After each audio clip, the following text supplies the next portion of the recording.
pessoal, bem-vindo ao canal Filho do Pai. Se você já assistiu o primeiro vídeo, essa é a segunda parte, mais 3 sinais. São 26 sinais de autismo para você ficar ligado aí, ficar esperto, você papai, você parente, tio, amigo, de quem você ama e quem você quer cuidar bem. Se você chegou nesse vídeo aqui e não assistiu a primeira parte, procura aí embaixo aí que tem o link da primeira parte, tá? Lembrando que nós estamos com uma convidada aqui mais que especial, que é a Maria. Ela é psicóloga, mestre pela Unicamp, então alguém assim gabaritado, trabalha com os pais, na educação com os pais, tem experiência e vai nos informar melhor a respeito disso. Eu sei por experiência que quando você tem um profissional te orientando, a sua vida muda muito, sai do desespero para a calmaria. É ou não é, Maria? Isso, vamos lá então, continuando, deixando o mesmo recado. Se você não assistiu o vídeo passado, assiste aqui. Mas a gente está falando de sinais e a sua criança, para ser diagnosticado com isso, ele precisa passar no especialista. Mas essa informação aqui é para te trazer mais próximo desse conteúdo e às vezes fazer isso. Eu falo que esse encontro com a internet é para que fique mais próximo. Não, eu sei, agora eu reconheço que eu preciso realmente à procura de um especialista. Então a gente vai começar então agora no 14º sinal.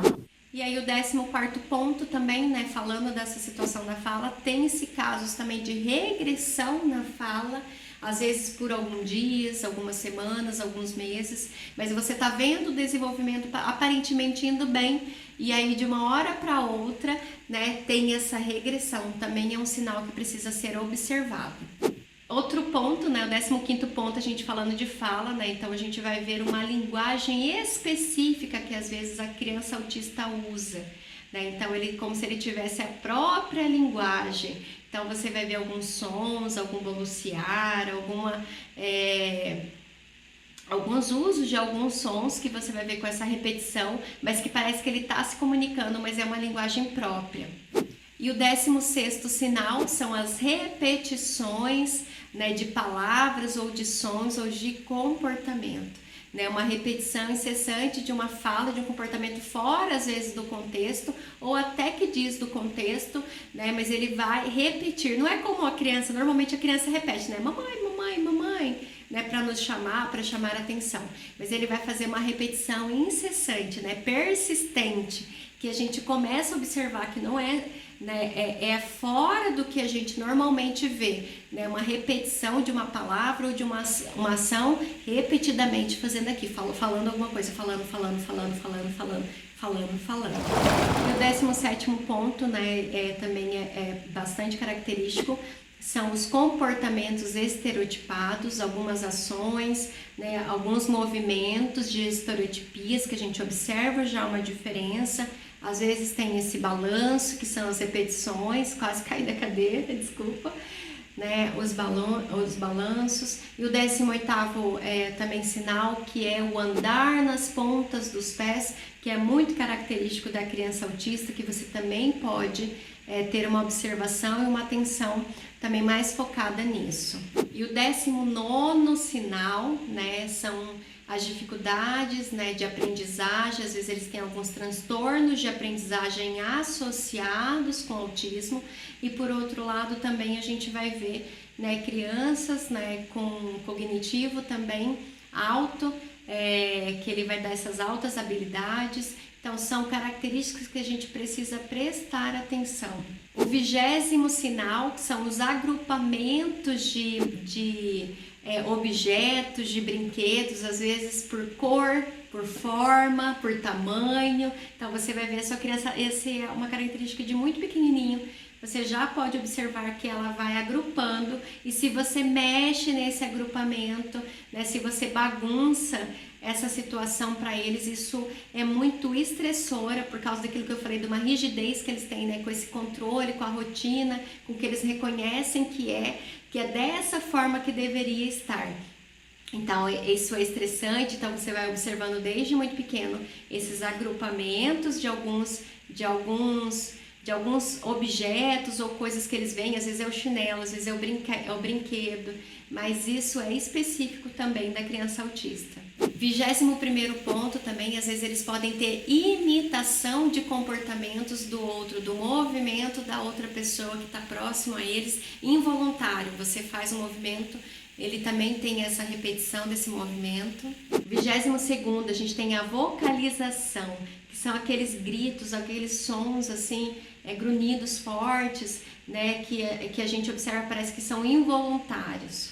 E o 23º ponto, essa dificuldade daquele que eu falei para vocês de reconhecer o sentimento dos outros, também numa dificuldade de se colocar no lugar do outro, né? O trabalho, a dificuldade com a empatia, que é muito trabalhado, né, quando a criança vai para um atendimento especializado, de trabalhar esse reconhecer o que o outro está sentindo para que ele possa responder e ter esse contato nesse momento, né? Então ele precisa ser estimulado, ser trabalhado nesse ponto, porque realmente é uma dificuldade para eles, né? O se colocar no lugar do outro, porque ele não está reconhecendo esse sentimento do outro nesse momento.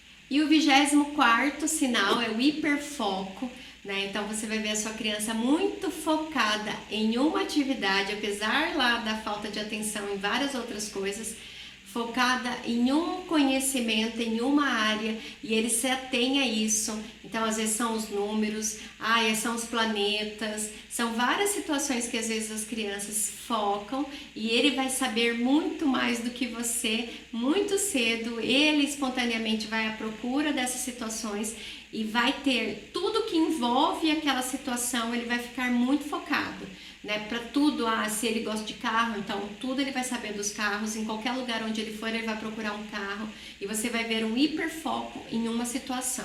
O 25º sinal são as sensibilidades, né? Às vezes ao olfato, ao paladar, a audição, o ouvido. Então, quando ouve um barulho alto ou que aparentemente reconhece como alto, ele pode colocar a mão nos ouvidos, ou às vezes também se afastar desse local porque ele não consegue estar ali. Às vezes um ligar do liquidificador já pode você observar essa dificuldade no seu filho, né, de não conseguir estar nesses locais. Às vezes é muito barulho, é muitas cores, então você vai ver que isso pode até trazer crises, né, para sua criança nesse momento, se você permanece, né, insistindo com essas situações, porque ele tem essa hipersensibilidade, alguma dessas sensibilidades sensoriais, tá? Então isso é real, a gente precisa ir reconhecendo nas nossas crianças. Às vezes é o paladar, né? Por isso que eles vão ter essa seletividade também. Essa seletividade também na hora de comer.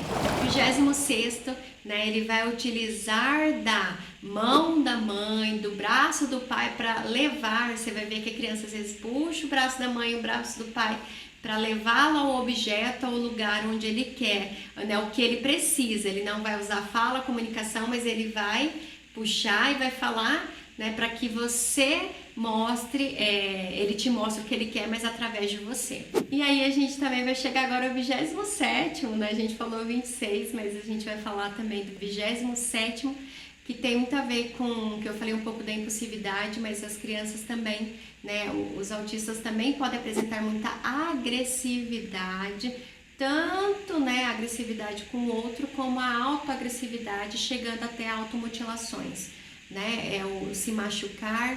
Então pode ser que em alguns graus também isso é uma característica que também podem estar.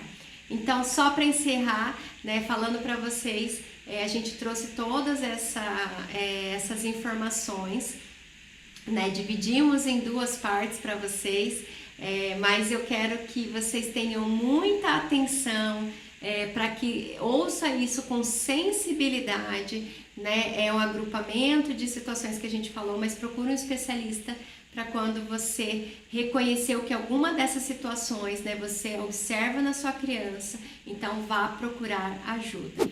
Então, tchau pessoal, muito obrigada pelo convite, Dani. Vocês podem me procurar, né? Eu sou a psicóloga Maria Rodrigues, eu tenho lives toda segunda-feira às 8h30 da noite e também live quarta-feira da manhã às 6 horas da manhã, mas trazendo informações para você de orientação de pais e mães né, reconhecendo o quanto que o universo das crianças. Então eu tenho o site lá, Pais com Propósito. Esse é o meu propósito de vida, trazer essas informações para vocês, para melhorar a saúde mental e emocional das famílias. Então vocês podem me procurar lá no Instagram, psi.mariarodrigues, ou no meu canal do YouTube, Psicóloga Maria Rodrigues, que já tem muitas coisas aí. Desde janeiro eu tenho feito essas lives e pode entrar em contato comigo. Também trabalho com orientação de pais, né, no atendimento online também. Então se você precisar de ajuda, estou aqui à disposição e muito obrigada. Até mais!